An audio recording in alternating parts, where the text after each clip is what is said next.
bikin untuk kayak rugi deh kalau aku nggak melakukan ini. Jadi secapek-capeknya atau sengantuk-ngantuknya aku usahain sebisa mungkin sebelum tidur aku melakukan kebiasaan. Assalamualaikum warahmatullahi wabarakatuh. Halo semuanya, jumpa lagi di DN Nasutari. Ada sebuah kebiasaan yang mungkin jarang orang tahu, yang mana kebiasaan ini bisa kita lakukan untuk menutup, ya, sebagai penutup aktivitas kita dalam sehari.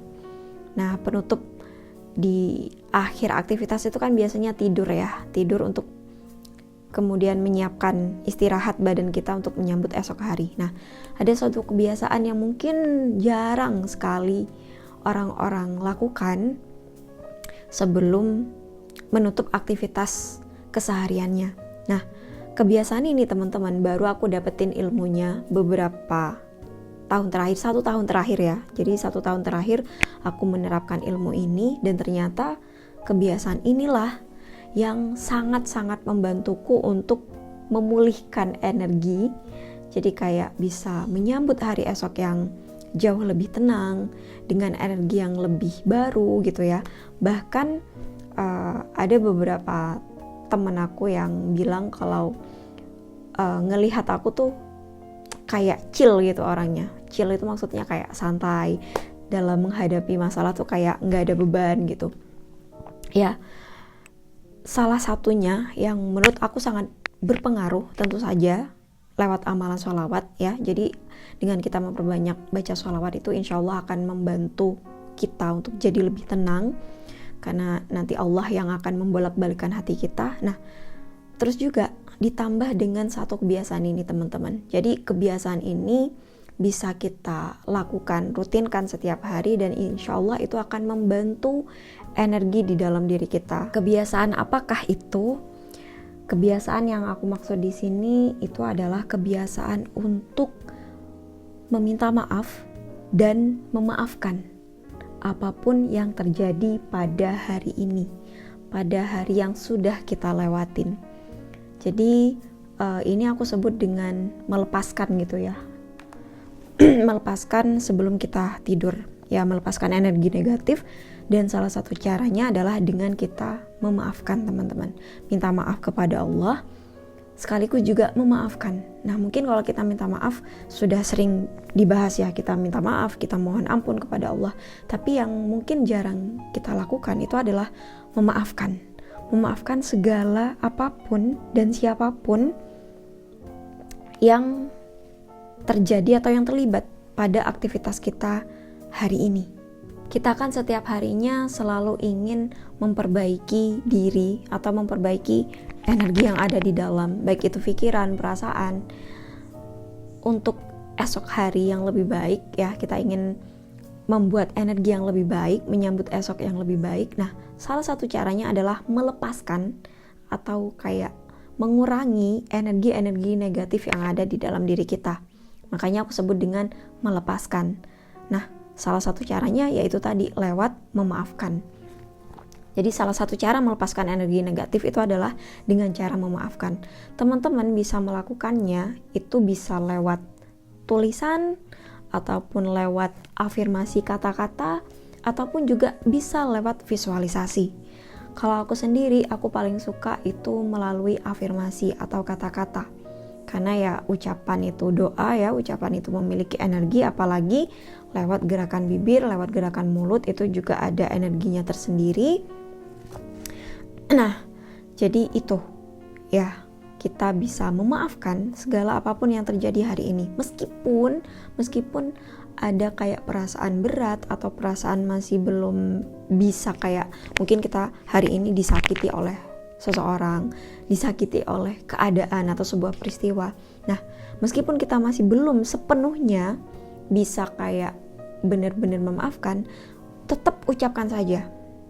Atau kalau teman-teman tidak sanggup lewat kata-kata, teman-teman bisa melakukannya lewat tulisan. Aku sendiri memisahkan ya antara scripting dengan memaafkan ini. Kalau memaafkan ini biasanya lebih kepada journaling, atau teman-teman emang sediain kertas, potongan kertas, lalu teman-teman tuliskan ya, tuliskan perasaan memaafkan. Meskipun belum sepenuhnya 100% bisa memaafkan, teman-teman tetap lakuin aja. Karena pasti ada pengaruhnya insya Allah. Jadi kita tulis aja, ya Allah, aku memaafkan segala sesuatu yang terjadi hari ini. Aku memaafkan semua atau apapun yang terjadi pada hari ini. Dan alhamdulillahnya, setelah beberapa waktu aku menerapkan kebiasaan untuk memaafkan sebelum tidur, nah pas aku hunting buku, aku beli bukunya Habib Hussein Ja'far ya, yang Seni Merayu Tuhan. Nah ternyata beliau juga membahas nih tentang hal ini di bab tol OTW surga. Nah di bab ini dijelasin bahwa ada salah satu sahabat Nabi yang memiliki kebiasaan untuk memaafkan siapapun yang yang mungkin menyakiti hatinya atau apapun deh yang terjadi pada hari itu. Dia berusaha untuk memaafkan, menghilangkan rasa iri, dengki, dendam dan lain sebagainya, yaitu tadi lewat memaafkan. Nah ternyata kebiasaan itulah yang membuat sahabat ini dijuluki calon penghuni surga.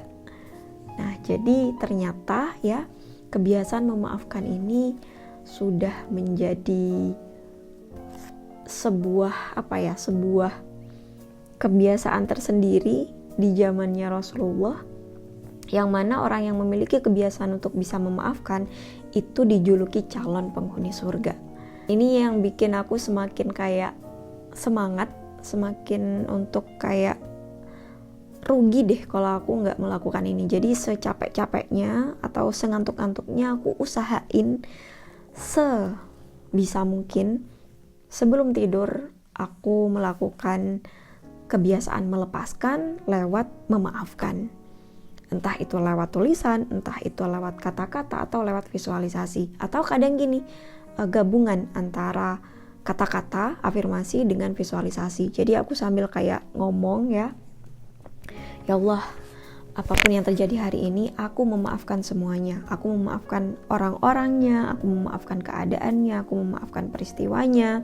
Itu kadang sambil ngebayangin hal-hal yang mungkin ya bikin aku sakit hati atau apa gitu ya. Tapi di saat itulah kayak sambil ngebayangin, aku sambil kayak ya udah deh gitu, aku memaafkan semuanya. Aku mencoba untuk memaafkan ya, memaafkan segalanya. Aku juga inget kata-katanya Dr. Fahrudin Faiz. Beliau pernah membahas yang waktu itu bahasannya tentang filsafat stoik ya, stokisme. Sorry kalau salah. Yang mana di situ dibahas bahwa kita sakit hati atau enggak pada perbuatan atau kata-kata orang lain itu kita sendiri yang menentukan gitu. Kita mengizinkan enggak orang lain menyakiti hati kita. Jadi meskipun ada orang lain yang mungkin berbuat sesuatu yang tidak mengenakan, tapi kalau kita tidak mengizinkan untuk sakit hati, ya kita nggak akan sakit hati gitu ya. Oke, kita tetap boleh membela diri ya. Membela diri maksudnya kalau kita bener ya kita tetap harus membela diri, mempertahankan kebenaran. Tapi mungkin gitu ya, dalam suatu konflik kita misalnya nih orang lain ngebikin kita sakit hati lewat kata-katanya. Nah, kalau kita tidak mengizinkan kata-kata itu menyakiti kita, maka ya kita nggak akan sakit hati teman-teman. Jadi aku inget hal itu deh kalau misalnya lagi afirmasi atau visualisasi memaafkan. Di situ aku juga kayak, loh kamu menyakitiku tapi aku tidak mengizinkan untuk hatiku sakit, ya nggak akan sakit juga gitu. Jadi kata-katamu nggak akan berpengaruh karena aku tidak mengizinkan kata-katamu menyakiti hatiku gitu. Nah jadi mungkin itu yang bisa teman-teman kayak terapin kalau mau mencoba untuk visualisasi atau afirmasi memaafkan. Mungkin itu aja di video kali ini yang bisa aku share ke teman-teman. Dan ini memang aku bikin videonya itu sebelum tidur gitu ya. Jadi mungkin udah ada rada kayak ngantuk, terus juga kata-katanya udah mulai belibet, suaranya juga udah mulai pelan karena ini udah mulai ngantuk gitu. Tapi aku bikin ini ya karena pas banget momennya. Jadi aku ingat kalau sebelum tidur itu diusahain untuk bisa membiasakan diri memaafkan segala sesuatu yang terjadi pada hari ini. Insya Allah teman-teman akan merasakan dampaknya sendiri ya setelah teman-teman mencobanya untuk merutinkan hal ini. Nah, silakan kalau teman-teman sudah menerapkan kebiasaan ini dan mendapatkan hasilnya, kembali lagi ke video ini dan komen supaya bisa di-share, dilihat oleh banyak orang dan orang lain juga merasakan manfaatnya, insya Allah. Oke, mungkin cukup sekian dari aku di video kali ini. Sampai jumpa lagi di video-video yang selanjutnya, insya Allah.